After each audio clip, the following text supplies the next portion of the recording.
Okay, welcome back. It's lecture 17 of Legal Studies 160. Today's lecture title is The Birth of the Penitentiary, and we're going to be carrying on from our discussion yesterday, or I should say Tuesday, about the alternatives that were available to reformers in Europe and North America who had come to view the death penalty and the whole system of scaffold outdoor punishments, whether capital or corporal, coupled with the jails that were more or less taverns, locked taverns that you could not leave, you could not drink, and you could not pay for your beverage, but nonetheless not exactly an austere institution. So we know that they were what their criticisms were. How did they end up with the prison? So that's where we want to go today. I wanted to highlight for you a couple of very interesting news stories of late. In fact, there's been so much news coverage recently of penal and punishment issues that I sometimes wonder if I should just assign, instead of readings, I could just assign the New York Times, and most of these do come from the Times. I put links to these up on the website. But I realize I don't want to clutter your inboxes, so I'm not going to hit notify all every time I put some new material up. But I'm always adding materials, especially around the lectures I'm giving, so that when I cite things in class, you'll be able to go look them up.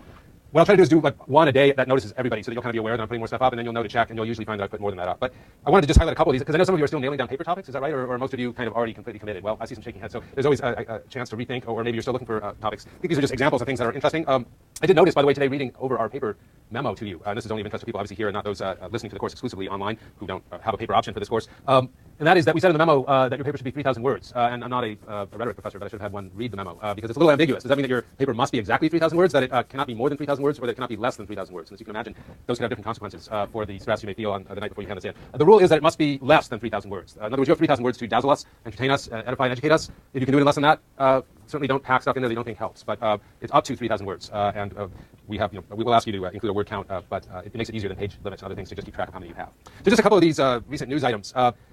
I was really struck the other day opening the New York Times and seeing these images of Honduran prisons. Of course, last month we read about the terrible fire that killed over 300 in one Honduran prison. But what gripped me is that usually we think about Honduran prisons or any prisons in kind of the less developed world in a context of presumptive, whatever we have going here must be a lot better, must be more respectful of human rights, must be modern, advanced, technological, sophisticated. And then I looked at this picture and I thought that actually looks quite a bit like the pictures of California prisons until very recently, right? So I just blogged about it. In fact, it may still be up that last week the California Department of Corrections and Rehabilitation was taking a victory lap for having cleared out the last of these bad beds. But and they may never look quite as bad. This is a women's prison, by the way, as you can see. But they have essentially hyper levels of overcrowding in Honduran prisons that are roughly the same as what California had for the last decade and a half until Brown versus Plata. So that was an interesting one. How about in today's paper? I don't know how many of you saw this one, Memo from Kabul in reactions to two incidents, a U.S.-Afghan disconnect. And this is something I've been thinking since the terrible news of the massacre of Afghani civilians by a potentially deranged, one hopes, deranged U.S. service member just a few days ago or a week ago, following a week or more from news that U.S. personnel had accidentally, presumably, burned copies of the Quran. And in the first incident, or in the aftermath of the first incident, there were terrible riots in which a number of people died. Many people obviously feared that this massacre would generate similar events, and it did. And the reporter was intrigued by that and actually interviewed Afghanis. And in this case, he's quoting from an imam he spoke with, whose response was a bit of surprise and pique in a way that the reporter assumed that this was kind of a puzzle. And he said, how can you compare the dishonoring of the Holy Quran with the martyrdom of innocent civilians, said incredulous Mullah Khalik Dad, a member of the Council of Religious Leaders who investigated the Quran burnings. Quote, the whole goal of our life is religion. And of course, I immediately felt like paging Dr. Durkheim for a discussion about the role of values in the kind of things that we respond to the most punitively, right? So it's part of our highly secularized societies that personal violence against individuals is the ultimate crime because it offends the most sacred values, if you will, of a secular, individualistically oriented society. According to Durkheim, in traditional societies, one's still highly structured by deeply held and essentially politically empowered religious principles is actually forms of blasphemy that historically were punished the most severely, not simply in Islamic societies, but in Christian societies as well, including American colonies and states in the 18th and 19th century. So an interesting example of, again, we want to step out of Durkheim's presumptions about primitive versus modern society. I think that kind of colonial era sense that there's a one-way path from the past to the future, and the future is Europe in the 19th century is something behind us. But we can still see here perhaps some evidence of Durkheim's insight that values drive a lot of people's most gut punitive responses, right? This isn't just the response of a legal system. This is a question of whether people felt moved to come out in the street, etc. Now, I don't want to, the weakness of Durkheim, of course, is that we put the emphasis on emotional responses of individuals to events and pay less attention to the way that those might be manipulated by media, by political actors, in the case of Afghanistan, the Taliban, or the government, etc. And we want to bring those political frames in to have an adequate account of this. But a very interesting story. Switching over to the business page, we can call on Karl Marx to help us sort out an emerging fight over the drive to make federal prisons somewhat more economically self-sustaining by entering more markets at a time when there's a desire to have more manufacturing in the United States, presumably outside of prison. So that's an interesting story as well. So I just wanted to call this to your attention. If you're still looking for paper topics, there's things like this sort of every day. And just keep in mind that at the end of the day, these are stories. These papers are going to be stories for you to tell about some research that you've done that illuminates what we're calling a penal event.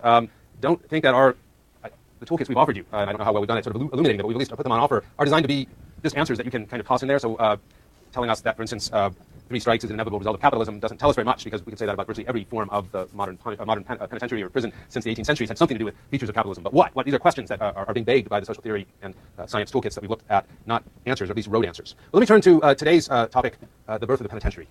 As I put it in the syllabus, of all these possible ways that punishment might have been reformed at the beginning of the 19th century in the wake of the kind of discrediting of the scaffold rituals, the prison, a kind of penal variation of the workhouse in the way it developed, it seems, is the one that prevailed. And it's the one that is so much a successor or winner that for me to just say prison today if I were to ask you to describe exactly what image had popped into your mind of the word prison, it would be very much like the kind of cellular buildings that we're going to look at today, this penitentiary-style prison. And it needn't have been that way. And indeed, as we'll see later, there are versions of the prison, even in the U.S. experience, for instance, in the convict labor system of the South, that look much more like outdoor punishment, although not quite the Philadelphia model of wheelbarrow men everywhere, etc. So the prison has become our dominant image of the prison, I should say, of punishment in modern society, although it's never really been the only one, and there's lots of variations on that. But still, today, I want to sort of focus on why the prison was so successful, or I should say the penitentiary-style prison. Because the term prison is ambiguous.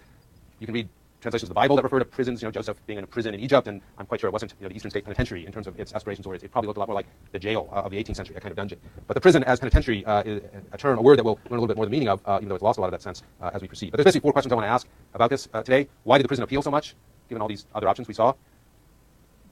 Given the prison as a generic kind of solution to the problem of how to punish people in a way that kind of fits with our increasingly modern sensibilities of the beginning of the 19th century, what makes an ideal prison? What are we striving for? What's the ideal? What were the limits experienced in the sort of in the 19th century, at least, to these ideals? And at the end of the day, why does the prison endure, even though it almost never achieves the ideals that we often set for it? So let me start with the first question: why did the prison appeal so much? And these kinds of matrices are a little hard to take in on the fly, but I'll make sure I post this quickly so you have a chance to study it at your leisure. But here's a basic drift of my illustration here. Obviously, no Benjamin Rush, Benjamin Franklin, Jefferson, just to describe the Americans who were thinking about this. In France, many of the leading members of the French revolutionary elite also thinking about these questions. In England, people like John Howard, Jeremy Bentham, and others. They clearly weren't walking around with a matrix like this and ticking off the things that, and sort of you can imagine a competition between the different kinds of successors to the scaffold and a judge's list like this. Obviously, it's not quite that simple. Still, I think what we can say is that for reformers at the end of the 18th century, having read their Beccaria and their Bentham, listened to or read Howard's State of the Prison, or seen artworks depicting the terrible state of dungeons and jails, these reformers would have had a sort of set of do's and don'ts about what they hoped to accomplish in the way of a new model of punishment. They knew that, for sure, that whatever replaced the scaffold ritual must not have the features that made the scaffold ritual ultimately undesirable. So it must not be atrocious, right? It must not strike people as disgusting in a kind of civilized, uncivilized sense, or as provocative and horrifying in terms of making people more violent. So it must not be atrocious. It must not be disorderly, right? We know that the scaffold ritual was a great day out of drinking and carnival-esque, celebrating around in this big field in London, and that's not very good for getting people to the factory on time and generally being sober, hardworking, etc. So we don't want punishments that are disorderly. It must not be arbitrary. This went to some of the philosophical concerns about the social contract and what individuals were owed by the state, including individuals who committed crimes. But it also went to the deterrent idea that unless punishment is reliable, predictable, and in fact frequent and available, it's not going to be effective. But at the same time, punishments had to continue to achieve some of the goals that the scaffold had attempted to, and indeed some new ones that were becoming better defined by the emerging society of the late 18th, early 19th century. So whatever this new penal form is, it must be punitive in the classic sense of both terrifying enough to be a deterrent to people, but also expressively condemnatory enough to satisfy our retributive sense that people deserve punishment, the kind of psychology, social psychology of retribution.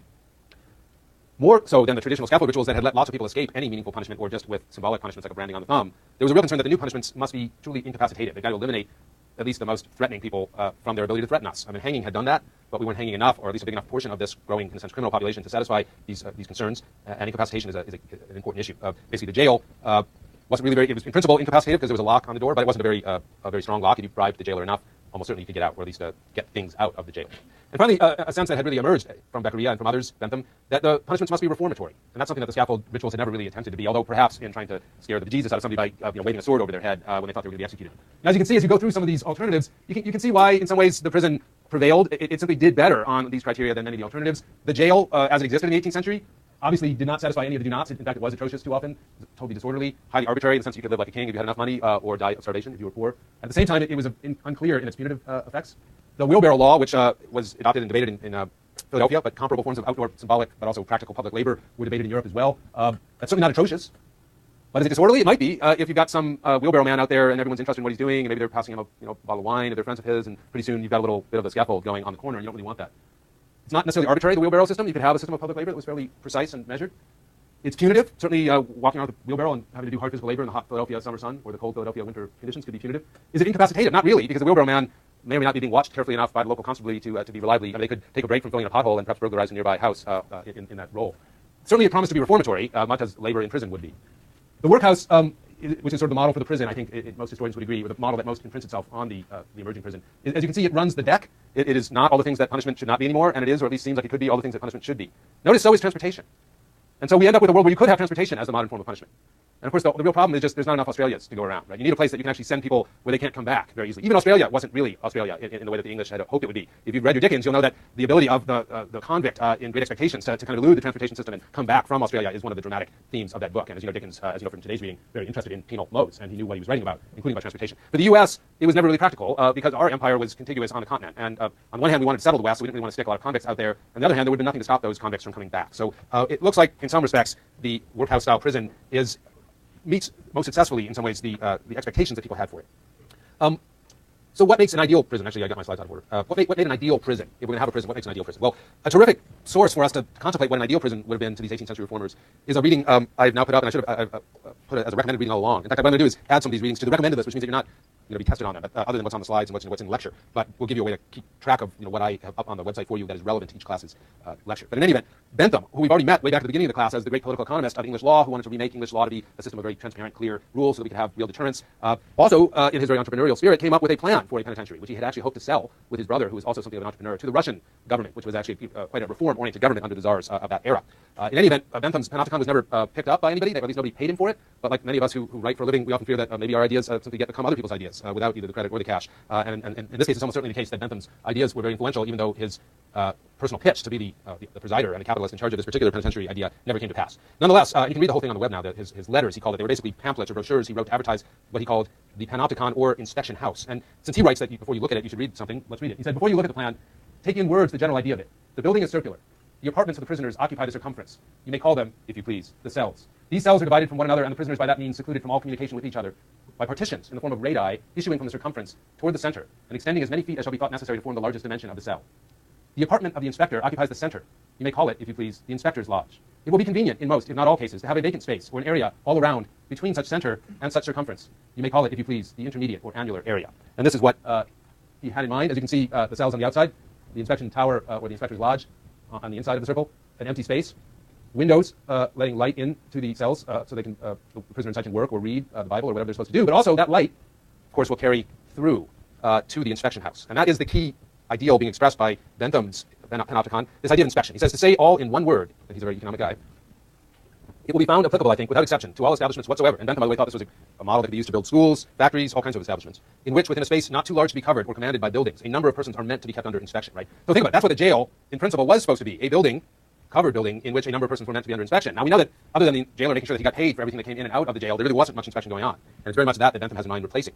You will please to observe that, though perhaps it is the most important point, that the persons to be inspected should always feel themselves as if under inspection, at least as standing a great chance of being so. Yet it is not by any means the only one. If it were, the same advantage might be given to buildings of almost any form. What is also of importance is that the greatest proportion of time possible, each man should actually be under inspection. So to go back to the diagram for a moment, what's going to make the panoptic penitentiary so effective is that the people in these cells who are supposed to be, maybe depending on your scheme to rehabilitate them, reading the Bible, doing some kind of work, learning their alphabets, whatever it is they're supposed to be doing, in order to make sure they're doing that and not, for instance, conniving with their fellow inmates through air passages or other ways they might communicate, scheming to escape, planning crimes to do after they get out of prison, or any of the innumerable things that no doubt prisoners actually do, even inside penitentiary-style prisons. Bentham's idea was the person in there is going to be either actually being watched by the inspector, because unlike a jail where the jailer's going to have to take a lamp and walk all through the dungeon to see what people are doing, and of course people are going to hear him coming from a long way away, so they can stop what they're doing and cover it up, all it will take is a moment for the inspector to turn around and look at any point on the wheel to see instantly whether an inmate is acting up, and presumably you can switch your gaze back and forth depending how many of these layers there are. Here there's 5 or 6, and just kind of even without today we would have computers that would pick out weird motions and then zero in on the person, right? But even an inspector without a computer can do a pretty good job pretty quickly. But even when the inspector is not watching you, the important supplemental point here for the Panopticon is you can't tell whether you're being watched or not.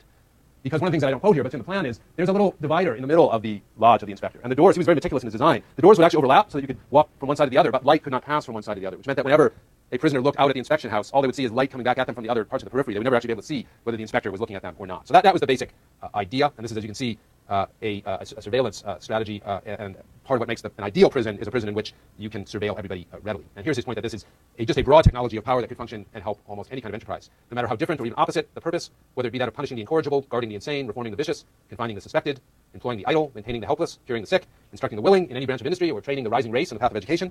In a word, whether it be applied to the purposes of perpetual prisons in the room of death, or prisons for confinement before trial, or penitentiary houses, or houses of correction, or workhouses, or manufactories, or madhouses, or hospitals, or schools. So he was quite confident that this was not only an ideal way to operate a prison, but it would be an ideal way to operate a school, a factory, or a hospital, just to name some of the most important sort of 18th